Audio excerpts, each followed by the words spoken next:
Shubor nakaslem jong unongsan Hima.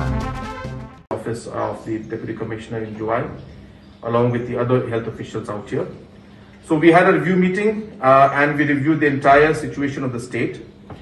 We strongly felt that though the numbers are plateauing and though the numbers are coming down in certain districts, we still cannot let our guards down because we still have not crossed or come down below our danger level.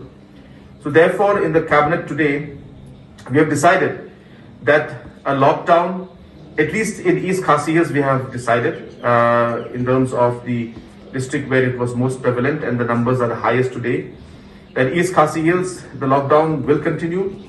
The districts in the other states, other districts in the state also, the deputy commissioners will be given the power to decide on the lockdown. Most districts will continue with the lockdown, but the deputy commissioners will decide. But there is a rider to this.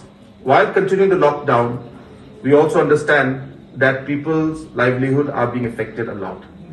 Therefore, the cabinet has decided today that we will allow up to 20%. We will allow up to 20% of non-essential commodities to be open in different areas of the state.